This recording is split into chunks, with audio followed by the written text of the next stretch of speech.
This program is designed to provide general information with regards to the subject matters covered. This information is given with the understanding that neither the hosts, guests, sponsors, or station are engaged in rendering any specific and personal, medical, financial, legal, counseling, professional service, or any advice. You should seek the services of competent professionals before applying or trying any suggested ideas.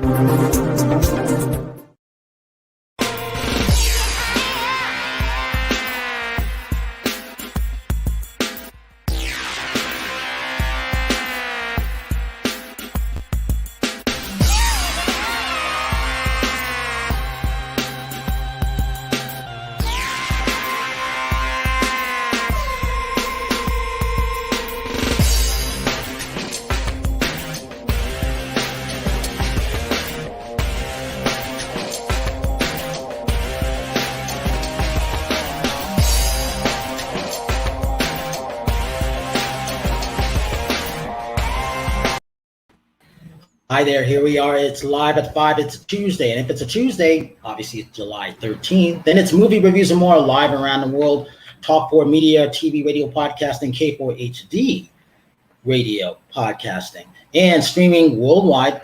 WomenOnTV.tv, iTunes 247 out of Franklin, Tennessee, and WomenOnTV.tv, if I didn't mention that, because I'm so fragile today. But anyhow, I've been looking forward to this show for a long time, and so has an Andrew King, all the way out of Ontario, Canada. So I got to mention him first because I've been watching him for the longest time. It's one of those things where not only does he have one, internationally best-selling author, he's got 2 books on traveling. And I like that aspect because I used to travel when I got a chance too, but I'm stuck a little bit for the time being. But he may not be. But he's also started his new job, which I'm really, really happy about. And that is a travel and cruise consultant. So all the way from Ottawa, Canada, Ontario, Canada, is Andrew King. And the one and only. So we've been watching this film for a little while here. A white guy walks into a black barbershop, or a guy walks into a barbershop. Whatever way you want to put it. It's not boycotting Souths, but it could be. He's a filmmaker, producer, director, civil rights activist, which I really like. He's done some interesting things and some amazing things. And, he's brought through me by my friend, Mike Szymanski, correspondent for everybody. He's written out there back in the day, teacher at UCLA. He's done a lot of things and lover of dogs and dogs. We got to mention that because that's very, very important. Very important about us dog lovers. Tasha disappeared. So singer-songwriter out of Miami, Florida, vocally Tosh. And the one and only, she's late as usual because I guess she's not stopping any place. Nonstop Terri Marie out of Redondo Beach, California. Welcome, everybody. So let's jump into this because, Kyle, we got to start with you first. Let's talk about your film and what's been going on and stuff. So my film is called A White Man Walks Into a Barbershop. It's a documentary. And it was took about 8 years of filming. And I drove around the country with a small crew, and I went into barbershops and churches and fraternities, anywhere anyone would want to talk to me, and sat down and talked openly and honestly as we could about race in America. And that's, and the movie's just starting to get out there. Hopefully it'll be, not hopefully, it will be released on streaming services in the fall. And right now we're doing select screenings around the country. And you just had a bunch of things going on in the South. Talk about that, and then Mike, jump in on this once he finishes this, because it was through Mike that I got a chance to know who you are. So a couple months ago, we ended up doing a Zoom session with you, and I found that fascinating. And I liked this film. I thought it was really, really good. Go ahead, Kyle. We had one of the places we filmed was in Meridian, Mississippi. It's a small little town just over the border from Alabama, and we were just going to stop and get lunch and continue on to a larger city. And there was a barbershop, and we decided to stop into this barbershop, Jenkins Barbershop. And we ended up spending 3 days in that town. The people were unbelievably accommodating and just open with their time and their thoughts and their families. And when I left there, I said, look, guys, when we have this premiere, the first people are going to see this is going to be Meridian, Mississippi. And they were like, yeah. And, 8 years later, we're ready to premiere this, and COVID was ending and their restrictions opened. And I reached out to the owner of Jenkins Barbershop, and I said, listen, I promised you that we're going to do a premiere, so let's do a premiere. And he was blown away. And I said, listen, I don't want to get in the long line of people who have promised their community something and then sort of abandon them. So we went down and had a great opening night at the very historic Temple Theater, and it was amazing. And I got to tell you, Brian, what's funny is that when Kyle started off this project, it was during the Obama administration, and I was part of a foundation Wow. that helped fund this. And really, we were naive because we thought, oh, Kyle is going to reflect the end of racism in the country. I mean, we really thought, gosh, things are changing, things are better. And I got to tell you, it's this project is more timely than ever because things are worse and getting worse. And I think that the racism and the racial aspects are that he brings up in this really poignant film is very important right now. Well, also the thing about that is people don't realize when it comes to filmmaking and especially putting documentaries together, I always say they take an average of 5 to 7 years to get done. And because you got to raise the money, you run out of money, you got to go out there and try to find the money again, all of a sudden, and then you got to get distribution, you got to get out there, get to film festivals. Kyle, you've gone through that now, you know what that's like. As a filmmaker, it's not easy to raise the money and get things done, is it? No, that's always that. There's two parts. There's the filmmaking aspect, and there's the business aspect of trying to raise the money.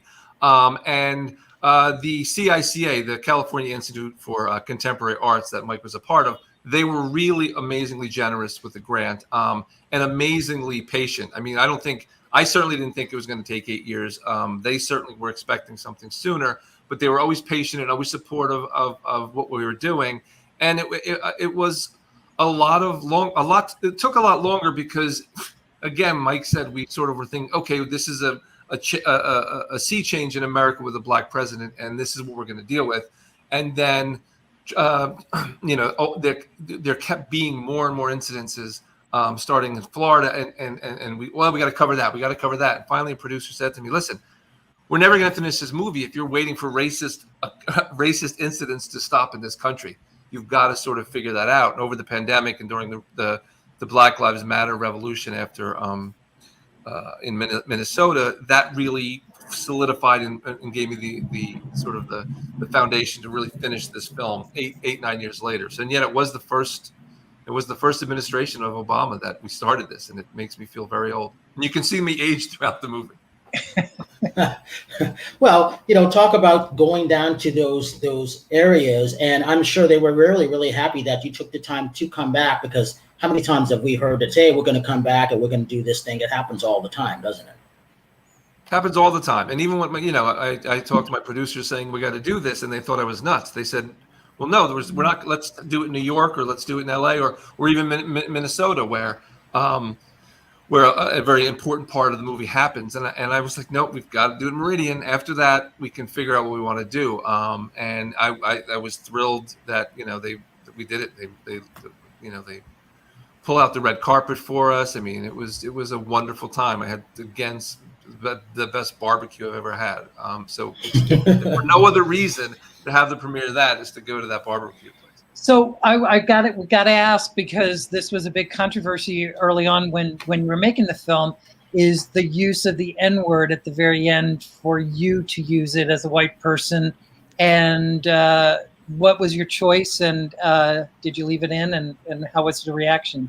The spoiler alert. We have there's about a 15-minute discussion about that word, and we talked we talked to all the people I talked to during the interview process, during the filming, and the views range the gamut to saying you should never say it. You can say it in context. They don't care if you say it. Certain white people can say it. They have a pass. There are a lot of people who hate sort of white liberals' way of saying the N-word, because that's sort of a workaround for saying that word.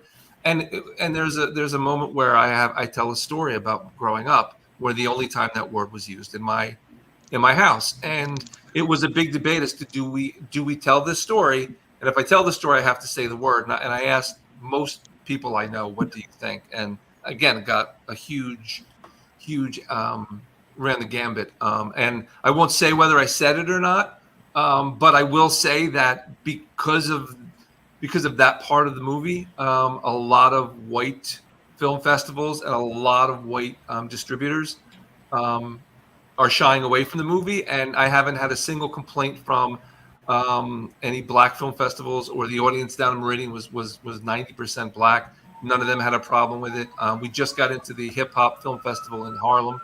We're excited. So I think the people that are getting that will be upset about it are the people that have really no say in the matter. I'll leave it at that. Yeah, and it's kind of interesting because and Kyle has been someone who has propagated a word that bisexuals don't like, which is fence sitters, and being called fence sitters. And his film company is FenceSitter Films, and he's kind of appropriated a word that bisexuals like me and Kyle identify as a word that we consider like the N-word for us, if there is such a thing, and don't like being called that. So I think that kind of thing that I don't know. How do you feel about the whole thing, Brian? I mean, how did you feel about the word? I didn't have a problem with it because it was the way he was telling the story. For the record, I never used the word. I mean, I grew up in a time where you weren't supposed to use that, so I don't use it. I don't like it being used. I feel uncomfortable when it's being used around me. I mean, I'm watching a film now where it's being used on Epix called The Godfather of Holler with Forrest Whitaker. It works in that because it's the time that was being shown, portrayed and everything like that. But we'll get into that part later. But it's one of those things where I just don't use it. But it's very interesting. One of the things I wanted to talk to Andrew King on segue into this, because a lot of authors are always wanting to have their books turned into a film or a documentary. And it's one of those things where I always tell everybody, don't expect it to happen instantly. That's not how it works. You got to get the rights. You got to get casting. You've got locations. A pandemic, anything that could happen could be the worst thing that could happen. So, Andrews, tell us about your books, first of all, because this whole industry was shut down on something that you love to do when it comes to traveling. But also, you're one of those authors where you would love to have your books turned into a film, right? A documentary, right? Yeah, definitely. To be able to kind of explain cruising to others and being able to show people what is really out there in the world to see and to go and explore. So the one thing about Andrew is I've been watching him for a while. So he started traveling with his family, whether it was to the Caribbean or overseas to Europe. And then he ended up writing a couple books about that. And they both ended up becoming international best-selling books. Talk about the travel before pandemic and what it's like now, and then also what your new job is like, because the cruise industry is kind of kaput right now. But you know what? It could be interesting if it comes back or if it doesn't. Talk about those things. Well, for the cruising industry, they're actually slowly starting to come back now. And for my books, the traveling kind of before the pandemic was being able to have a lot more, of course, freedom of kind of places to go and explore and see in the world. And now it's kind of selective to right now, a lot of the Caribbean and Alaska starting next couple weeks or so, that they're going to be starting back up to Alaska runs. And my new job right now is starting to get into the travel selling of different products, cruises, land travel, and all kinds of things like that. So Tosh and Terri, you guys like to travel. I think Terry's been on cruise ships, right? Am I right, Terri? No, I don't know. I'm not. I'm kind of like weird about. Can you see me? I'm having technical difficulties today. No, I'm not. I've never been on a cruise because I've never been on. But you like to travel. I like to travel, but I'm claustrophobic. I think. But and we got issues with your audio on that. Let's come back to you. Tosh, go to you. You just came back from traveling. Okay. Yes. Well, I haven't traveled yet, but I love cruises. So Wait a minute. No, that's not true. Where did you go with your mom? I haven't gone yet. I'm going in 2 weeks to No. Nashville. What country did you go to? Oh, Colombia. February. That was this year still. Come on now. That's traveling. It was this year. Yes. But Talk I haven't about been what that on was a like. cruise. Oh my God. Right. Okay. So there's so much going on here. I talk about vacations and cruises and I'm excited. So traveling to Colombia was very weird, like after the pandemic and before the pandemic, because everywhere, I feel like in Colombia, they're more stricter than in the US. Everywhere I had to get like a temperature check. Like they're super very hard on social distancing, like masks everywhere. So it was definitely very odd traveling to Colombia, but I loved it. It was great. I definitely need to go back again. But honestly, I love traveling. I love traveling cruises. I'm telling you, I'm a diehard of cruise. I've been to 6 cruises in my life so far. Definitely want to try more. But would you feel comfortable going on a cruise? I loved going on cruises too. I've been to the Bahamas and the Caribbean, and I'd be scared to death to go on a cruise after hearing the horror stories, of the last couple of years.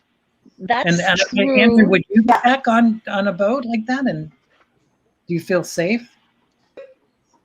Yeah, I would nowadays, because a lot of the cruise lines are now specifying that passengers have to be vaccinated to get on them now, versus before where they really didn't know anything at that point when stuff was happening.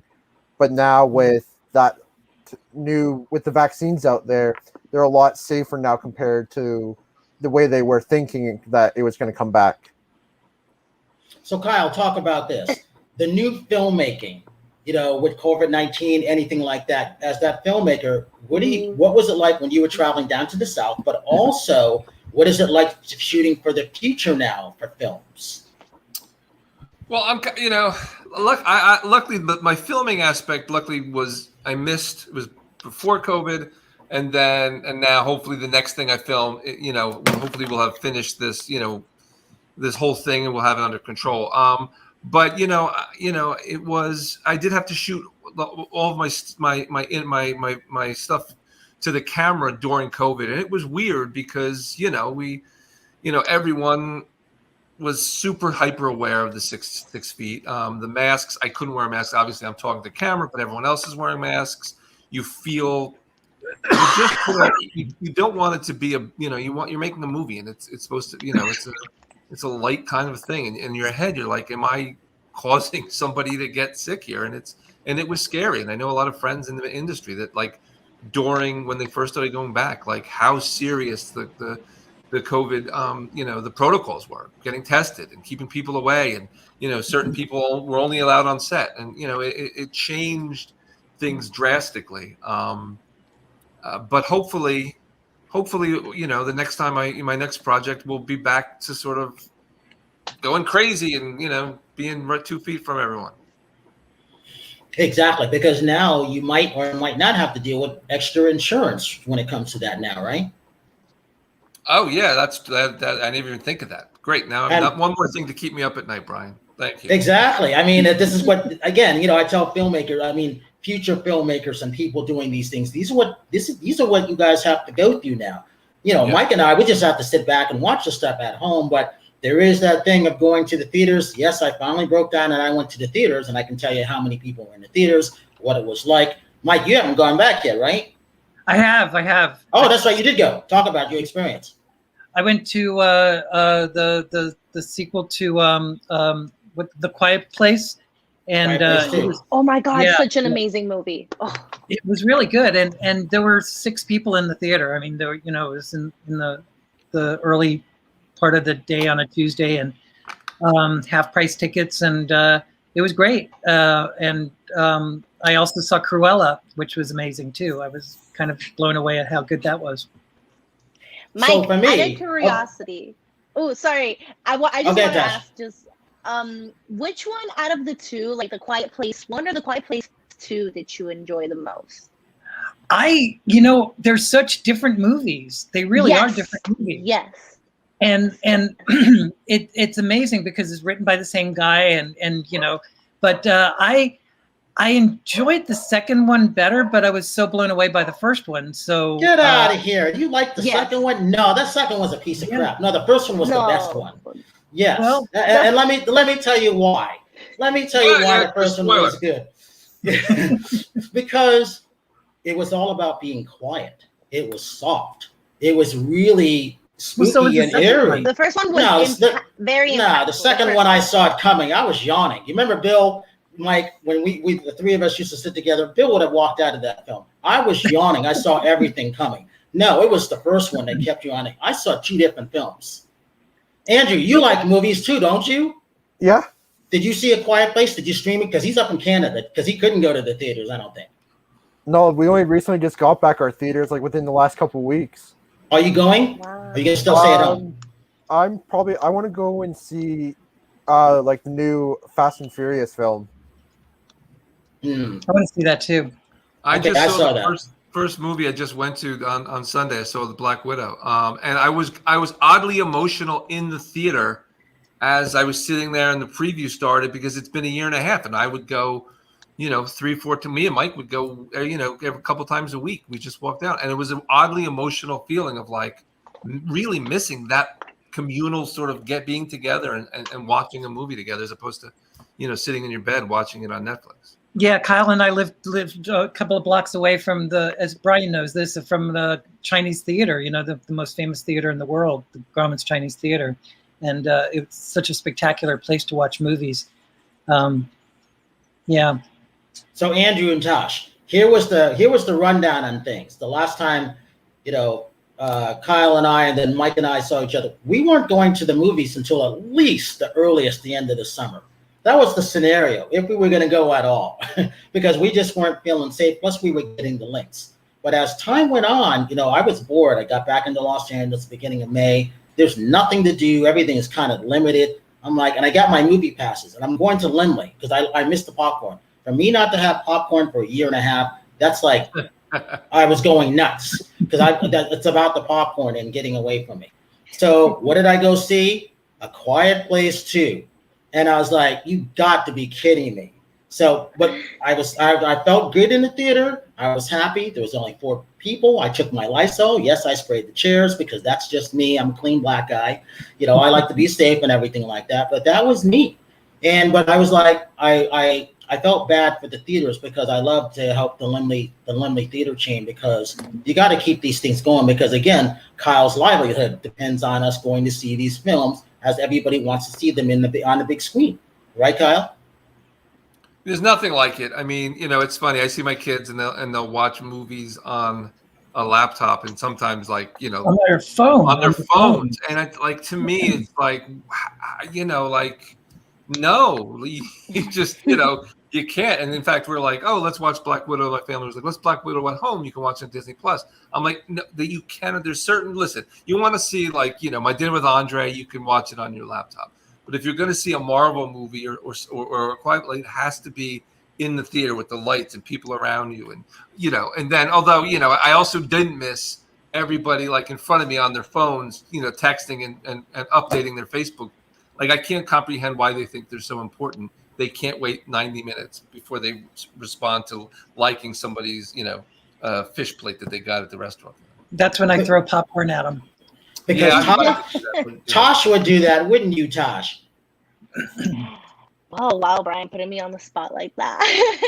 But I do gotta say, one of my favorite things about being in a movie theater. One of my favorite things about being in a movie theater is honestly, when I go watch scary movies, is just seeing everybody's reaction in the audience. I live for the people are like. It's it acts in to me, and it's just oh God, maybe if you're with your family or something, but it's such a better experience to watch it with a group of just people that you don't know, and you're all enjoying the same movie is pretty awesome. I really hope movie theaters never ever die, because that is one thing that I definitely think everybody needs to experience in their life. For a long time, I used to go to the Magic Johnson theaters for a scary movie because that was in Culver City, or the Westchester area, and you'd have the African American crowd, talking to the screen all through the horror movies, like, don't go in there, girl. And it's just so funny. I love that. Andrew, do you talk to the screen too in Canada? I have a feeling you do. No. Are you sure? Yeah, usually not till I can watch like the DVD at home later. Okay. Oh, that's good.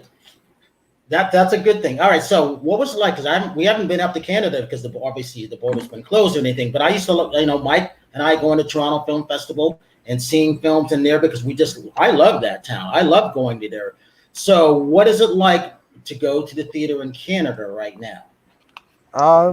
It's barely just started back for us. So it's like only a certain percent capacity right now for us. Do you have to wear masks all the way through it? Yeah. Do you have to wear masks in California? Yeah, except when you're eating. And so I always get the big tub of popcorn, so I'm always eating. So Terri, you joined us back. We got audio with you, Terri, now?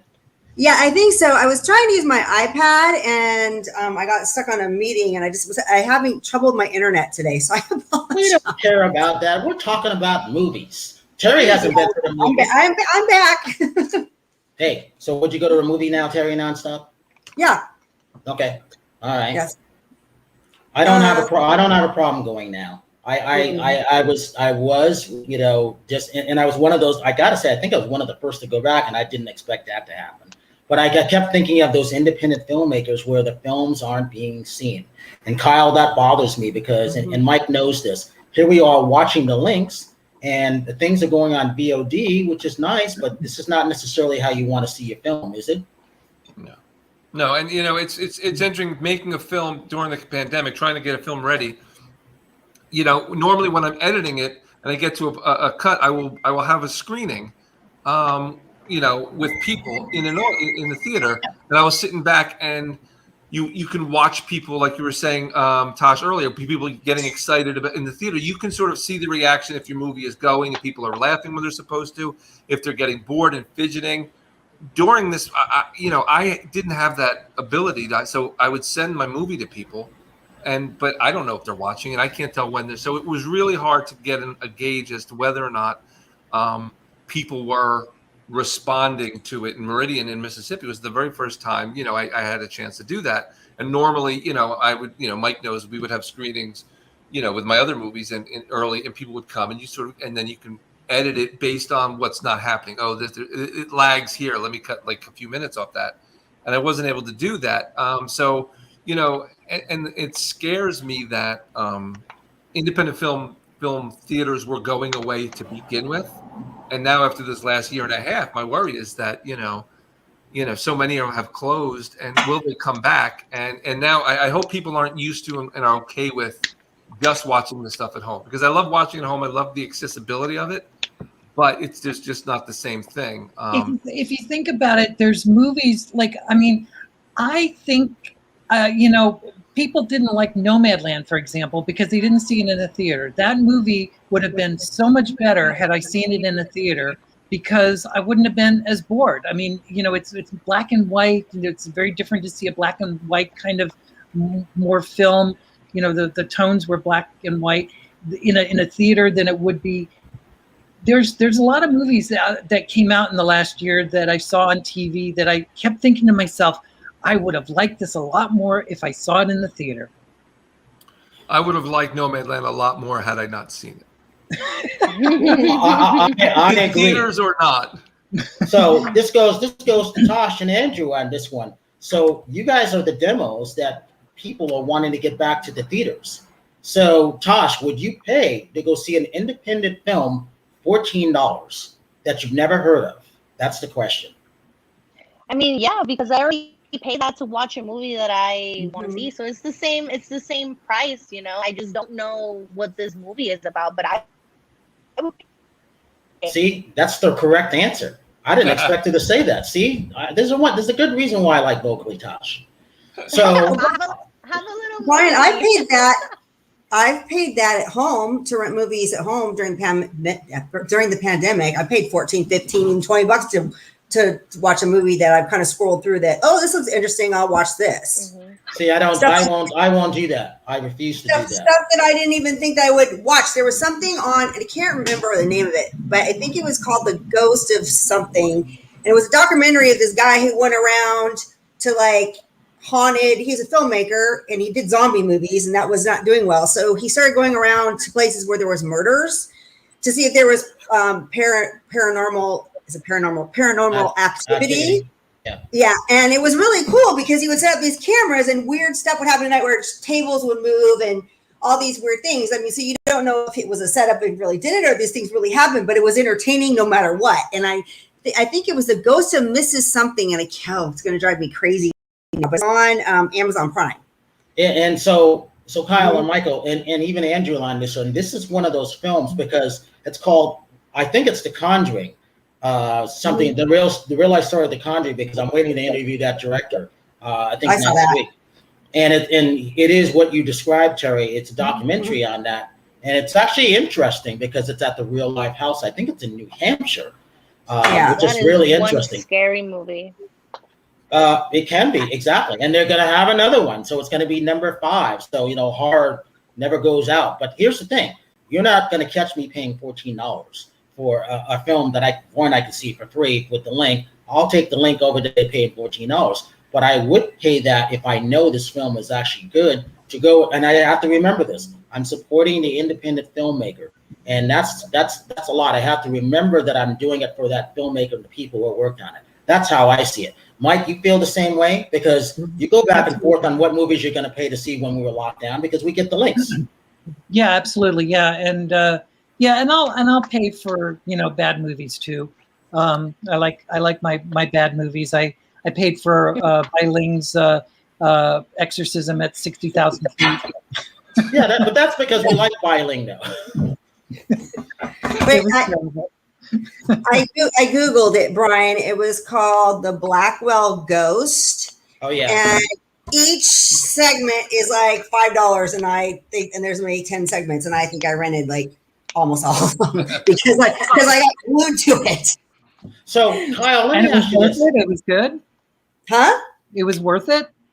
To me, it was worth it, but I like scary movies. I like that kind of stuff. So for somebody who likes that's into paranormal, is interested in that kind of stuff, it was good. Yeah, I watched the first one and then I got hooked and I just kept going, and it was like $5 or $6 for each one. So it was kind of interesting the way he did it because it's an independent film. And I think it was in 2007 it came out, but the way he did it caught you, you know what I mean? So you had to keep buying the next part of his film. But it was, to me, I don't know, I loved it. Good. So Kyle, does that give you hope knowing that people are willing to spend some money on an independent film, say like yours? Mm-hmm. Yeah, it does give me hope. And I do think as an independent filmmaker, streaming services, they're kind of a mixed bag because on some level I was just saying I love going to the theaters. Nothing beats it. However, for independent films, for the most part, art house movies, they're only in major metropolitan cities.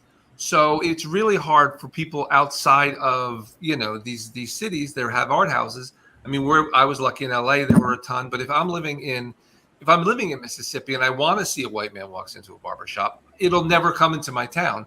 So streaming services give the independent filmmaker access to a much wider audience than we normally get. And my films have always been about sort of a segment of the population that doesn't get represented a lot. Women, people of color, LGBT communities. And, is that you, Mike? No. Oh, I just assumed you the police were after you again. No. It might be me. I'm the person of color in this one.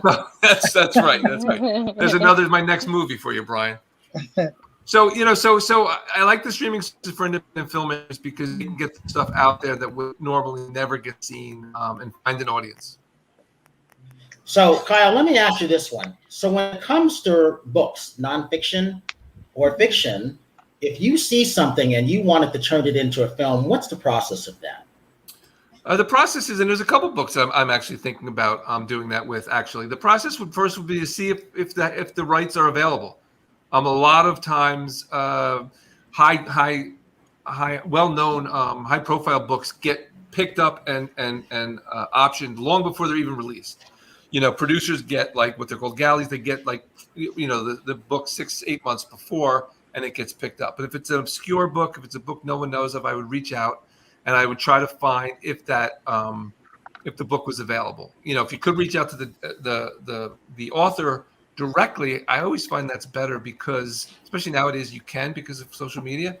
Because oftentimes an agent or manager will be sort of a roadblock to someone you may connect with as an author and a filmmaker, saying, "Hey, I want to work with this guy." And if the rights are available, you make a deal and option it for. Usually it's about a year. And say, look, I'll give you $5,000.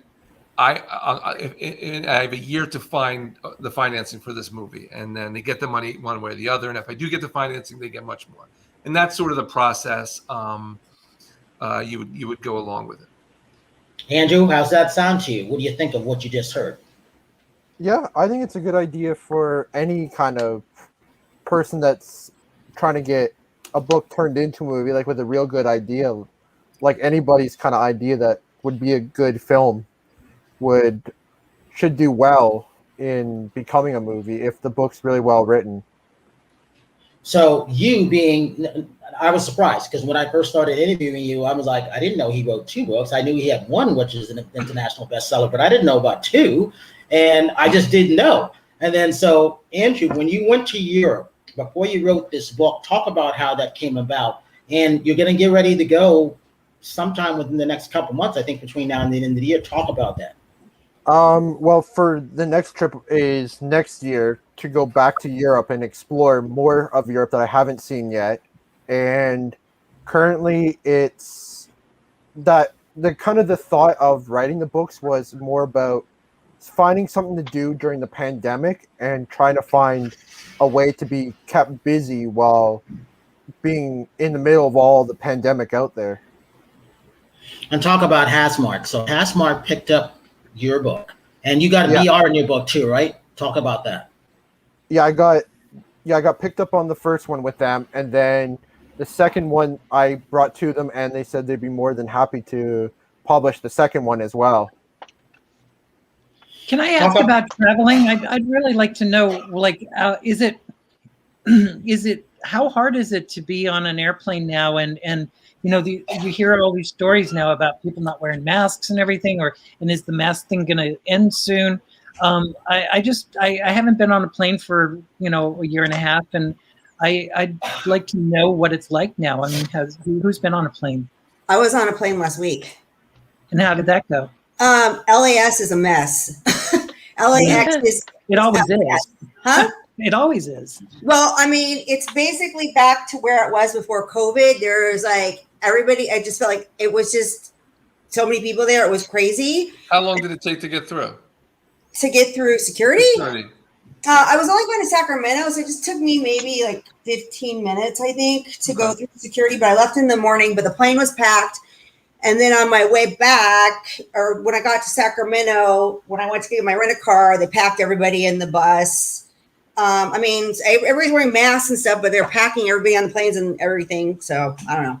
To me, if people weren't wearing the mask, you wouldn't know there was COVID, because everything's pretty back to normal at the airport. So my first time on a plane was when I went to Colombia, and we had to wear masks.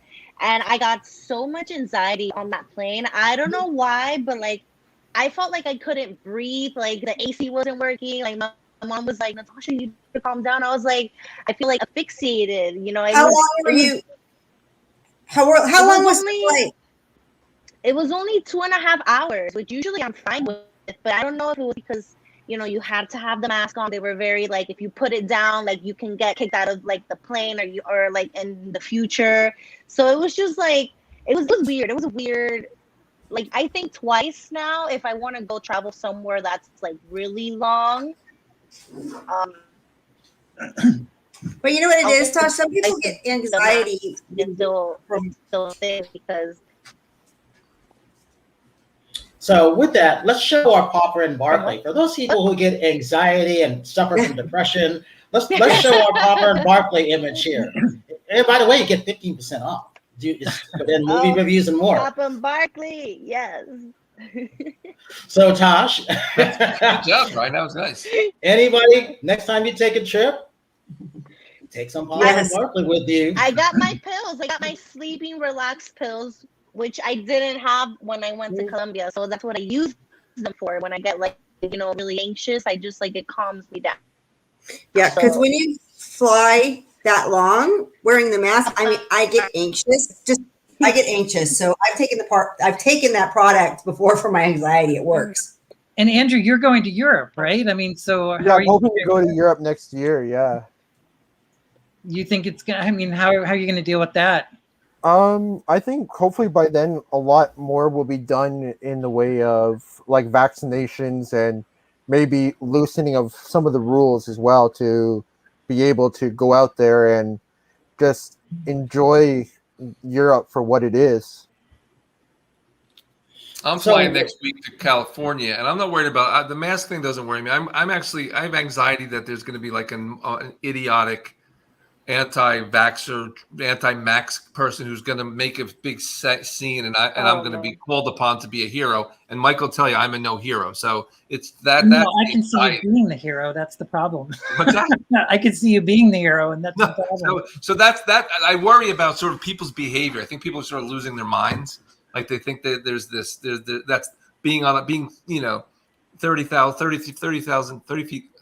feet in the air is the time to make a political statement about, science doesn't work. So that's my bigger fear.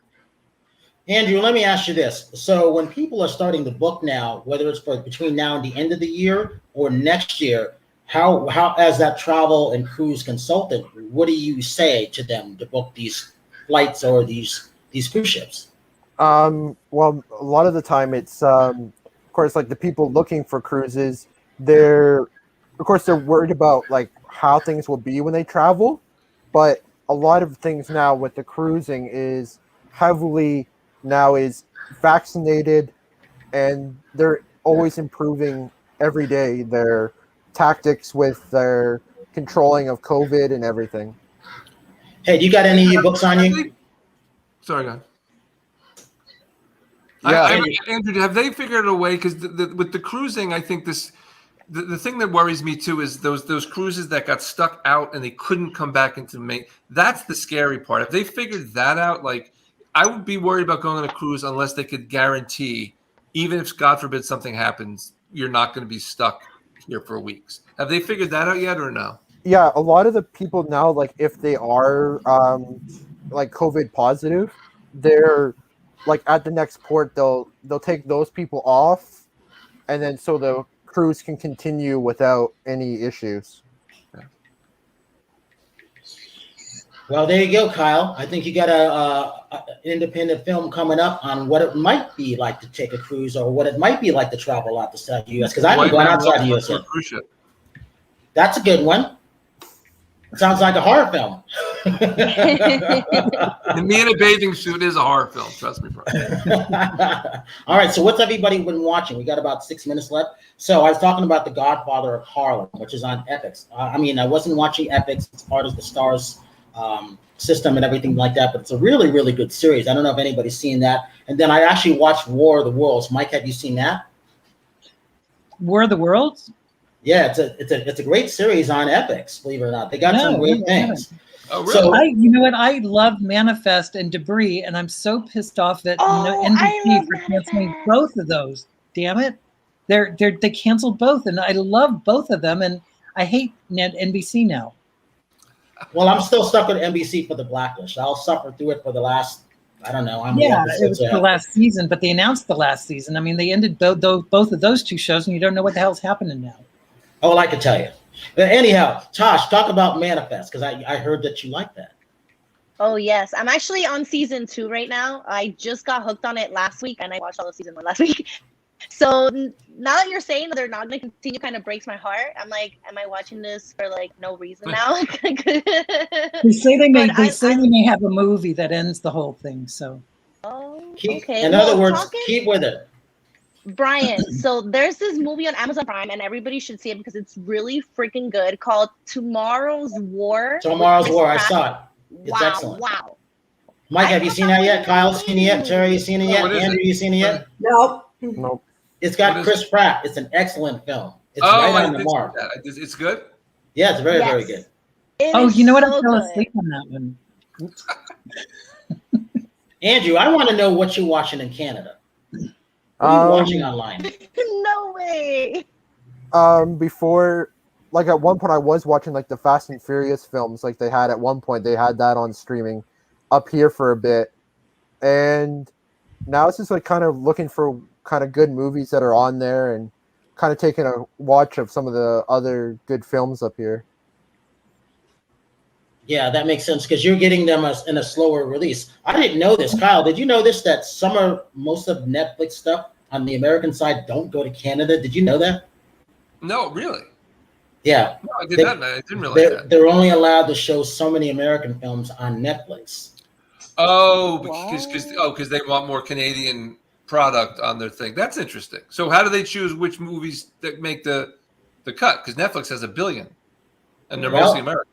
That's where we come in and try to filter them out and get pissed off at people that they need to have these films seen all over the place. That's right. That's the issue because, like I said, I wasn't watching Amazon Prime until I blamed that on Trixie. She turned me on to Amazon Prime. So now I'm watching everything that I can, and then I switch over and I went over to Epic. So I did the 5-day free trial. I'm like, I'm watching everything in 5 days because this is great stuff. Because I refuse to pay $14 for something. That's why. I'd rather go and see it in the big screen. So I'm still that old traditional. I will go and see it in the movies. I won't be like Tosh and have my phone ringing, even though the phone is ringing, but it's on vibrate. Yeah, I see you smiling, Tosh. You know it's true, don't you?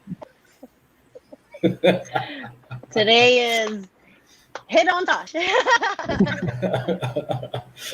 No, that's true.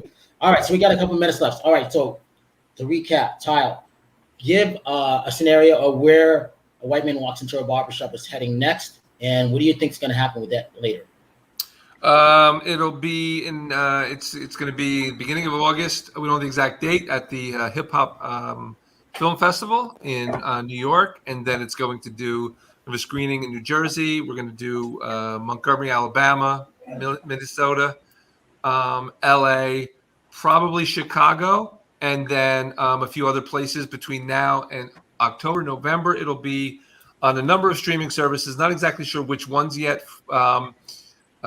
Probably, definitely on iTunes and Google Play, but also perhaps one of the bigger ones as well. But look for that to be available widely in November, and I'll let you know, Brian, and you can let all of your adoring fans know all about it.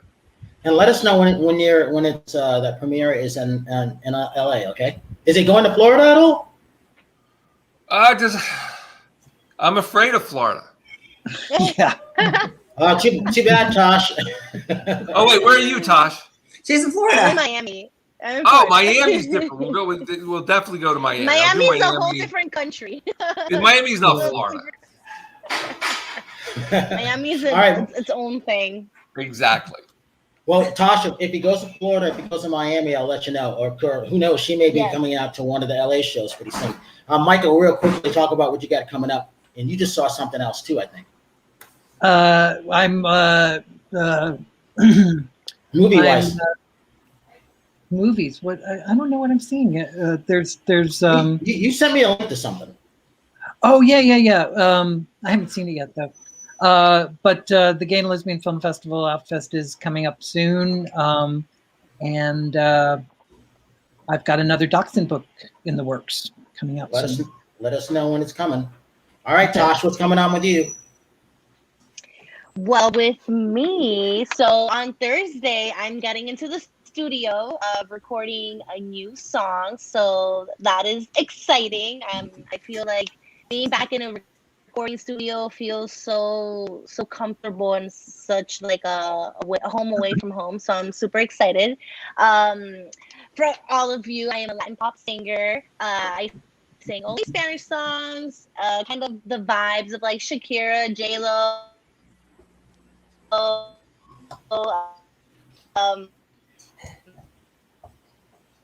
Oh, did we lose her? Oh, no. You have lost me the whole time. Nah. Okay, Andrew, let's talk about your books real quick and where people can see them and Housemarque. On both my books are available on Amazon. A Visual Journey to Alaska and A Visual Journey to the Caribbean are both available on Amazon, and Housemarque is a great company for putting books out, helping publish new books and everything. See that, Kyle? You may have an outlet to any of the books to these authors that we're talking to. Just keep that in mind. Believe me, I'm already making mental notes. I know where to go for my music in my next film. I'm going to go right to that. Exactly. And all right, Terri. So you're training today. You're going to train afterwards? Yeah, I'm going to train afterwards, but I have an announcement to let you know, Brian. You probably don't even know. Well, yeah, I told you about this before. I'm going to be in a rock video with Wicked Star. We're filming it in 2 weeks. Mm-hmm. And they're going to be playing at the Whiskey on Thursday night. So I'm going to go there and they're going to bring me up on stage to dance with them. So if you're in LA, come check out Wicked Star at the Whiskey Go-Go. And I'm training for my next show. I talked with Mustafa, who's my trainer. So he said, I'll be ready in 3 months. And then I'm probably going to do a show in 3 months. And then I'll do another show in 6 months. My first show, haven't done a show in 2 years, so I'm not even planning on placing. I just want to get back up on stage. And then my show after that, which will probably be in January, I'll be looking to place first, second, or third place. That's my goal. So that is where I am right now. All right. Yeah. And I want to thank everybody from coming on. Kyle, thank you for coming on and with your film, because it is a really good film. And Andrew King, thank you for coming on, because you've been waiting for this for months, and we'll have you back again because I want to know what's happening with cruise ships and travel around the world. I want to pay attention to that. And so for everybody, I want to thank Gloria for chiming in. And if you see someone without a smile, please tell them that everybody needs a smile out there. We all need that. And if you see someone without one, please give them one of yours because the world needs it. I'm Brian Sebastian, movie reviews and more, and we'll see you next week.